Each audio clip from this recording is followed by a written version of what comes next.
Hi aspirants, welcome to our me Vijay infotainment channel. నేను previous వీడియోస్లో మనకి ఎఫ్బిఓకి ఎథ్నోబాటనీకి సంబంధించి పెరినియల్ ప్లాంట్స్ అండ్ సీజనల్ ప్లాంట్కి botanical names are scientific names ఎట్లా గుర్తుపెట్టుకోవాలి ఈజీగా అనేది న్యూమోనిక్స్తో చెప్పాను. అండ్ జామెట్రీ బేసిక్ సిరీస్ అయితే స్టార్ట్ చేశాను. సో దీన్ని అయితే కంప్లీట్ చేస్తాను. అండ్ మనకి ఏపీపీఎస్సి, ఎఫ్ఎస్ఓ, ఎఫ్బిఓ అండ్ ఏబిఓకి సంబంధించి ప్రిలిమ్స్ పేపర్ అయితే ఒకటి ఉంది. దాన్ని అయితే నేను లైవ్లో సాల్వ్ చేస్తున్నాను. ఈ ప్రీవియస్ వీడియోలో 124 క్వశ్చన్స్ వరకు అయితే సాల్వ్ చేశాను. ఈ వీడియోలో మనం 125th క్వశ్చన్ నుంచి అయితే సాల్వ్ చేద్దాం. 125th క్వశ్చన్ మనకి ratio of areas of two similar triangles 49 and 21 అంటున్నాడు. What is the ratio of their perimeters? ఈ క్వశ్చన్ అనేది చాలా ఈజీ. మనకి ఎప్పుడైతే సిమిలారిటీ అర్థమవుతుందో, లెట్స్ సే ఇది MAN అని అనుకుందాం, ఒక ట్రయాంగిల్. అండ్ అనదర్ ట్రయాంగిల్ ఉంది అండ్ ఇది ABC అనుకుందాం. ఇక్కడ ఉండే θ1 అనేది ఇక్కడ ఉండే θ1 ఈక్వల్గా ఉండి, ఇక్కడ ఉండే θ2 అనేది దీనికి ఇక్కడ ఉండే θ2కి ఈక్వల్గా ఉండి, ఇక్కడ ఉండే θ3 అనేది ఇక్కడ ఉండే θ3కి ఈక్వల్. అంటే ఆల్ ద యాంగిల్స్ కరెస్పాండింగ్గా ఉన్నవి ఈక్వల్గా ఉంటే కనుక మనం అలాంటి ట్రయాంగిల్స్ని సిమిలర్ ట్రయాంగిల్స్ అంటే అంటాం. ఓకే, సో ఇప్పుడు దీనికి height let's say M to P అనుకుందాం, దీనికి హైట్ A to D అనుకుందాం. ఇప్పుడు మనకి సిమిలర్ ట్రయాంగిల్స్ యొక్క ప్రాపర్టీ ఏంటంటే, ఒక నిమిషం హైట్లు తీసేస్తాను ఒకసారి. ఇప్పుడు θ1కి ఆపోజిట్ ఉన్నది ఏంటి? AN.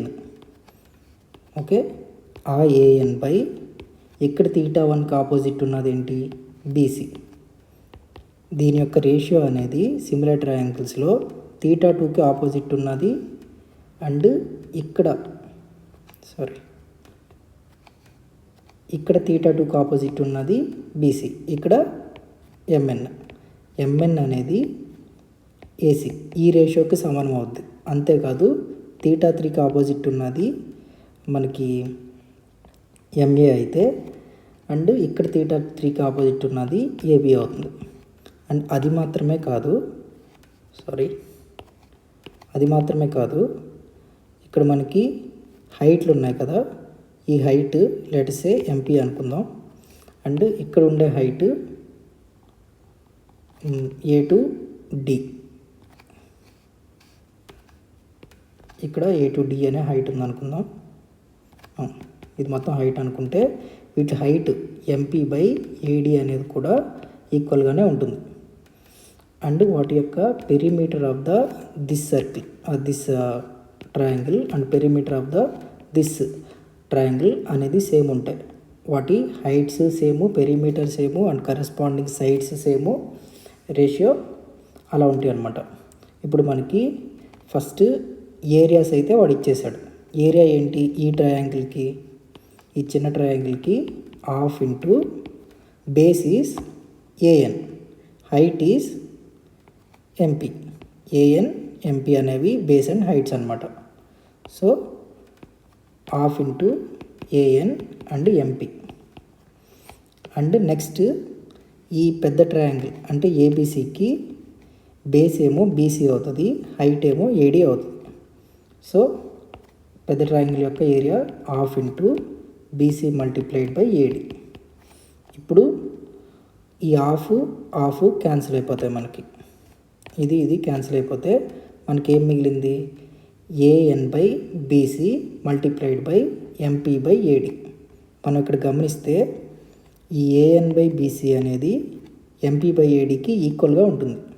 సో దాన్నే మనం ఏమని రాసుకోవచ్చు అంటే AN by BC equal to ఈ MP బై ADని AN బై BC అని రాయొచ్చు మళ్ళీ. అప్పుడు ఏమవుద్ది? AN by BC whole square అవుతుంది. అంటే ఏరియాస్ రేషియో అనేది వాటి సైడ్ యొక్క స్క్వేర్స్ అవుతుంది అనమాట రేషియోకి. అండ్ ఈ సైడే కాదు, మనం ఈ సైడ్ తీసుకున్న దాని స్క్వేరే అండ్ ఈ సైడ్ తీసుకున్న దానికి స్క్వేరే, ఈ సైడ్కి స్క్వేరే, దీనికి హైట్కి స్క్వేరే, పెరిమీటర్కి స్క్వేరే, అండ్ మీడియన్కి కూడా స్క్వేరే. సో అట్లాగైతే ఉంటుందన్నమాట. మనకి ఏమంటున్నాడు, ఈ ఇదే మనం AN/BCనే మనం పెరిమీటర్ 1/పెరిమీటర్ 2 స్క్వేర్ అని కూడా అనొచ్చు కదా. సో ఇప్పుడు ఇది ఏమంటున్నాడంటే పెరిమీటర్ 1/పెరిమీటర్ 2 అనేది 49/121 అనేది అన్నాడు క్వశ్చన్లో. ఏరియాస్ అనేది పెరిమీటర్ స్క్వేర్కి ఈక్వల్ అని చెప్పి మనకైతే తెలుసు సిమిలర్ ట్రయాంగిల్స్లో. ఇప్పుడు దీనికి బోత్ సైడ్స్ రూట్ వేసామనుకోండి, ఇది క్యాన్సిల్ అయిపోతుంది. అండర్ రూట్లోంచి 7 అండ్ 11 వస్తుంది. So perimeter of first triangle and perimeter of second triangle అనేది 7:11 రేషియోలో ఉంటాయి. సో ఇది మనకి సిమిలారిటీ ఆఫ్ ట్రయాంగిల్ మనం అర్థం చేసుకోవాలి. అప్పుడు ఈ క్వశ్చన్ అనేది చాలా ఈజీ అనమాట. నేను ఆ జామెట్రీ బేసిక్ సిరీస్ స్టార్ట్ చేశాను కదా, దాంట్లో ఈ లిటిల్ బేసిక్స్ నుంచి అయితే చెప్తాను. యాజ్ వీ గో అలాంగ్ మనకి similarity and congruence of the triangles నుంచి చాలా క్వశ్చన్స్ వస్తాయి కాబట్టి అవి కూడా క్లియర్గా ఎక్స్ప్లెయిన్ చేస్తాను. నెక్స్ట్ ఈ క్వశ్చను, ఇది కూడా సింపుల్ క్వశ్చనే. మనకి ఇది ఏ, ఇది బి అనుకుందాం. 5ని ఏ, 2√6ని బి అనుకుంటే ఇది కూడా ఏ, ఇది బి అవుతుంది కదా. సో a+b అండ్ a-b, ఇక్కడ a+b whole cube, a-b whole cube అనే ఫార్మాట్లో ఉన్నాయి. All right. సో ఇప్పుడు మనకి a+b హోల్ క్యూబ్ ఫార్ములా తెలుసు. అదేంటంటే a³ + b³ + 3ab and a+b. Okay. And మనకి a-b ఫార్ములా కూడా తెలుసు, which is a³ - b³ - 3ab and a-b. Okay, దీన్నే మనం ఎక్స్టెండ్ చేసుకున్నా, డైరెక్ట్గా ఫార్ములాస్ రాసుకున్నా సరే a+b హోల్ క్యూబ్ని మనం వేరే రకంగా కూడా రాయొచ్చు. That is a³ + b³ and 3a² + 3ab². a+b whole cube ఏమవుతుందంటే a³ - b³, ఇది -3a²b, ఇది minus into minus plus 3ab². ఇప్పుడు ఈ రెండింటిని మనం యాడ్ చేసామనుకోండి, ఇక్కడ a+b whole cube plus a-b whole cube అయితే వస్తుంది. అది ఈక్వల్ టు, ఇక్కడ మనం యాడ్ చేసినప్పుడు ఈ రెండు క్యాన్సిల్ అవుతాయి అంటే ఈ రెండు క్యాన్సిల్ అవుతాయి. మనకేం మిగులుతుంది, 2 a³ మిగిలాయి. 2a³ ప్లస్ 2 3ab² మిగిలాయి. సో మనం ఇక్కడ 2 కామన్ తీసామనుకోండి, 2 times of a³ plus 3ab² అనేది మనకి a+b whole cube plus a-b whole క్యూబ్కి డైరెక్ట్గా ఫార్ములా అవుతుంది.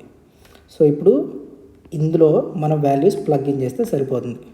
ఇక్కడ మనకేంటి, a = 5 అనుకున్నాం, b = 2√6 అనుకున్నాం. ఇక్కడ ఇందులో ప్లగ్ ఇన్ చేద్దాం.